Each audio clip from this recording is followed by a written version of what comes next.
Assalamualaikum warahmatullahi wabarakatuh. Alhamdulillah wa bihi nasta'inu ala umri dunya waddin. Asyhadu an la ilaha illallah wa asyhadu anna Muhammadan abduhu wa rasuluh. Amma ba'd. Pertama kita memuji Allah Subhanahu wa taala. Allah masih berikan kita kesempatan, kesehatan, peluangan waktu untuk kita bisa tetap belajar dalam keadaan di rumah. 6. Kita langsung ke pelajaran hadis pilihan. Silakan dicatat. Insyaallah hari ini kita cuma mempelajari 1-2 hadis. Nah, nanti di akhir pelajaran antum nyetor hafalan hadis beserta dengan terjemahnya. Nah, judulnya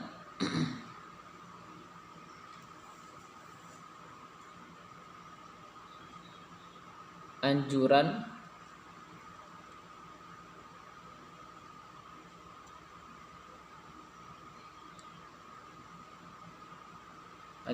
atau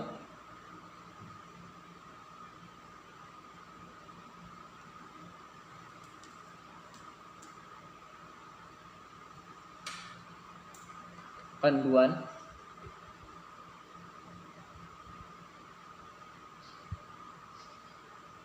ketika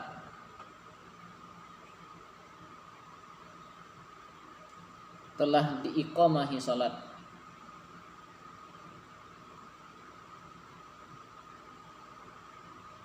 Telah diiqamahi salat, maka tidak ada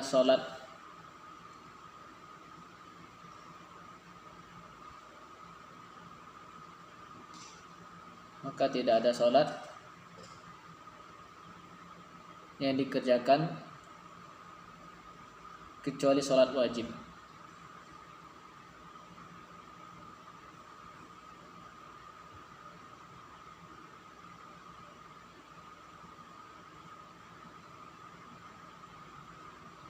An Abi Hurairah radhiyallahu anhu qala, silakan tulis An Abi Hurairah, ya, yang di rumah bisa melihat ya, di gambarnya atau fotonya. An Abi Hurairah radhiyallahu anhu anna Rasulullah sallallahu alaihi wasallam qala, anna Rasulullah sallallahu alaihi wasallam qala,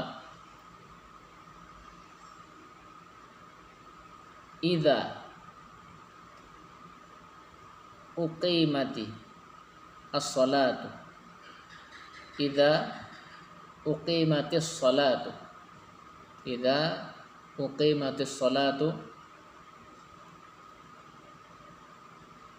fala salata illal maktubah, fala salata illal maktubah, idza uqimatis salatu fala salata illal maktubah.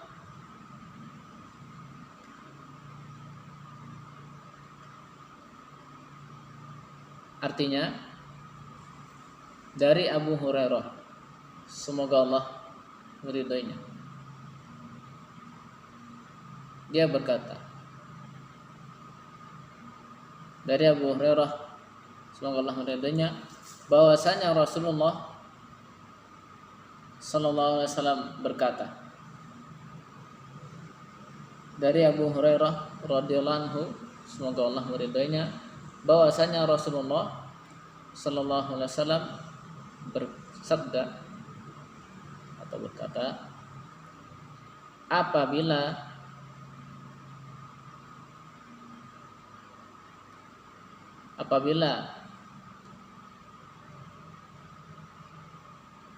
telah iqamah,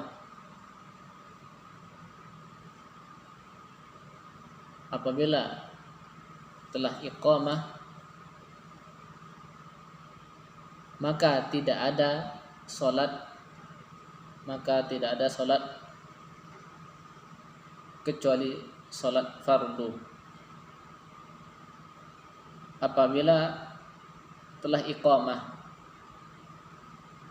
maka tidak ada salat kecuali salat wajib atau fardu. Rawahu Muslim. Apa maksud dari penggalan hadis? Idza uqimatis sholatu fala sholata illal maktubah. Jika kita telah mendengar suara iqamah yang diucapkan oleh muadzin, ya, muadzin yang ketika iqamah dia menyuarakan untuk tegaknya salat. Apa lafal iqamah? Allahu Akbar, Allahu Akbar, asyhadu an la ilaha illallah, asyhadu anna Muhammadar Rasulullah, hayya 'alas shalah, hayya 'alal falah, qad qamatis shalah, qad qamatis shalah, Allahu Akbar, Allahu Akbar, la ilaha illallah.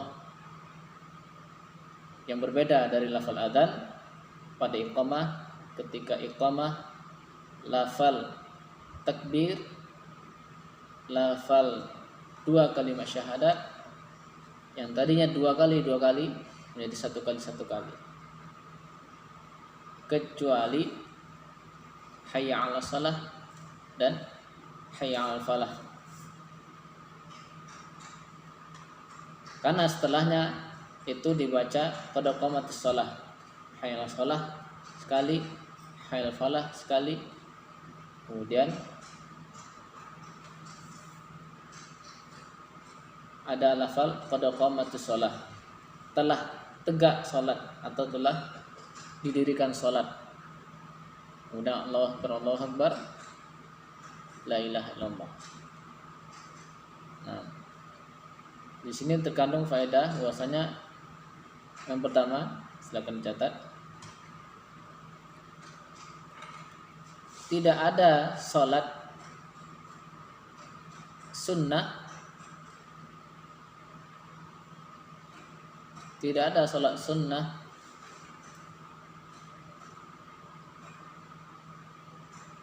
tahiyat masjid atau tahiyatul masjid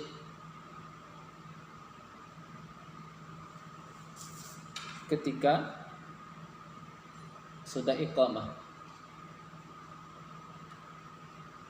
Ketika sudah iqamah. Contoh kasus, ya, jamaah sedang sholat sunnah, ya, setelah adzan, antara adzan dan iqamah ada sunnah kita sholat di antara keduanya. Lalu sholatlah seseorang, lalu belum sampai selesai sholat, mungkin baru rakaat kedua atau baru rukuk, atau bahkan dia baru mulai untuk sholat, maka ketika iqamah sudah dikumandangkan, maka dia boleh membatalkan sholatnya. Karena lafal hadis ini tegas bahwasanya nggak ada sholat lagi, tidak dianggap sholat jika sudah iqamah. Namun asalnya ketika kita masih melihat ada jamaah yang masih sholat sunnah, hendaknya kita bersabar menunggu sampai selesai. Dan jika dilihat waktu masih panjang, ya tunggu sampai tidak ada lagi jamaah yang masuk ke sholat. Namun kita ketika udah hampir iqamah atau sudah masuk waktu iqamah, maka kita tunggu sebentar. Mungkin ada 1 atau 2 orang yang belum selesai. Maka lebih baiknya kita menyempurnakan. Kita tidak menjadikan amalan dia batal, ya, sholat dia menjadi terputus. Yang kedua,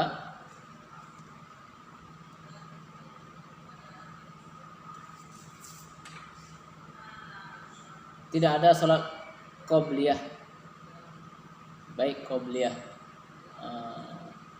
subuh, zuhur, asar, maghrib dan isya,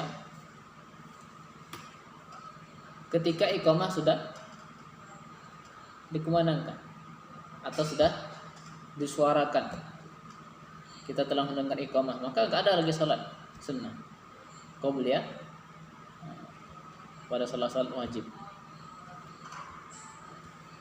Maka dari itu, untuk menjaga agar kita tetap bisa salat sunnah sebelum salat wajib atau salat tahiyatul masjid, maka bersegeralah ketika sudah azan untuk ke masjid.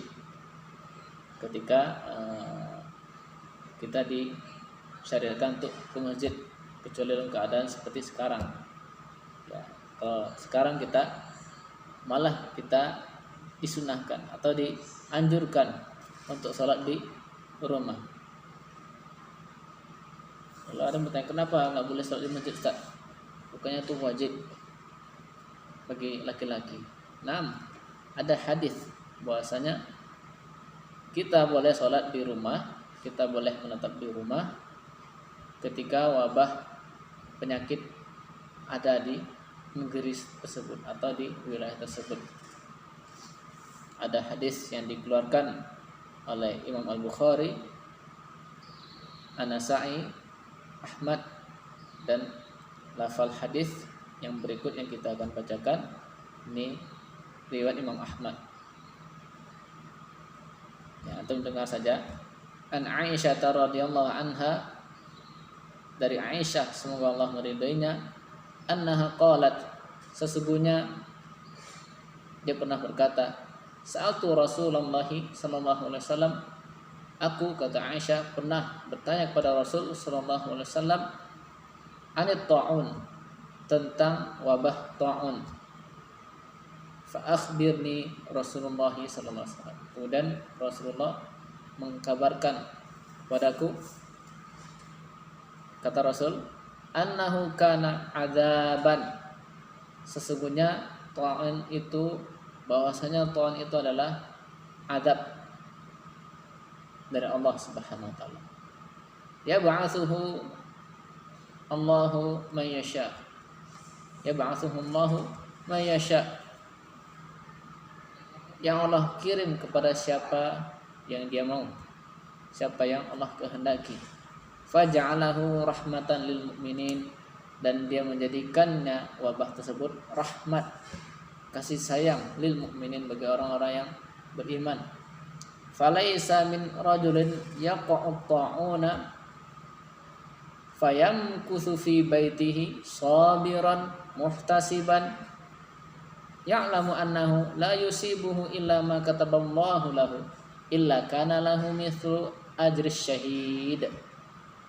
Nah, inti hadis ini dipenggal terakhir yang ada dalam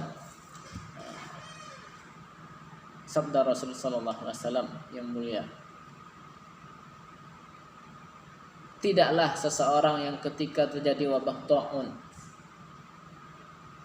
lalu dia tinggal di rumahnya, fa'imkuthu fi baitihi, dia tinggal di rumahnya, gak kemana-mana, di rumah aja, sabiran muhtasiban, dan dia sabar, muhtasiban, mengharap pahala dengan dia diam di rumah. Ya'lamu annahu la yusibu illa ma kataballahu lahu, dan dia yakin bahwasanya tidak ada yang akan menimpanya kecuali apa yang telah Allah tetapkan. Illa kana lahu ajru mithlu ajri syahid. Illa kana lahu mithlu ajri syahid, kecuali dia akan mendapatkan pahala semisal pahala orang yang mati syahid. Allahu Akbar. Isnaduhu sahihun ala syartil Bukhari, dan sanad hadis ini sahih sesuai persyaratan Imam Al-Bukhari.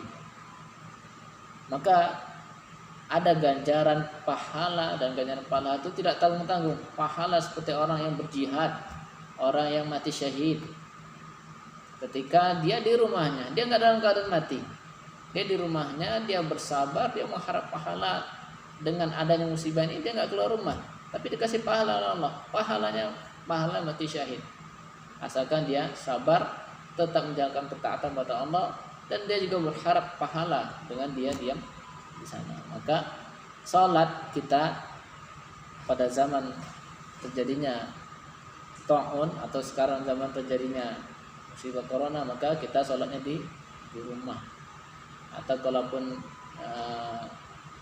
dia menetap di pondok dan itu adalah rumah bagi dia, maka dia tetap mendapatkan pahala. Bahkan kalau kita melakukan suatu amalan dan rutin kita melakukan amalan tersebut, lalu kita terhalangi dengan amalan yang kita kerjakan, misalkan kita rutin zikir pagi sore, namun kita dalam keadaan safar, kita lupa, namun kita rutin. Nah, insya Allah kalau kita mengerjakannya, ingat, lalu kita mungkin malam baru kita baca atau lupa sama sekali karena dalam keadaan safar ada uzur, maka insya Allah kita akan tetap dapat pahala. Sama seperti orang sholat di masjid, dia rutin ke masjid, rutin berjamaah, maka ketika dia sholat di rumah, insya Allah pahalanya pahala jamaah. Nah, itu yang bisa saya sampaikan. Ustaz tunggu rekaman videonya, hadis dan terjemahnya. Ya, bisa yang di rumah bisa melihat di gambar, di foto, ya, dikirim dari sekarang sampai waktu berakhir. Kita tutup kafir majelis. Subhanaka wa bihamdika asyhadu an la ilaha illa anta astaghfiruka wa atubu ilaik. Assalamualaikum warahmatullahi wabarakatuh.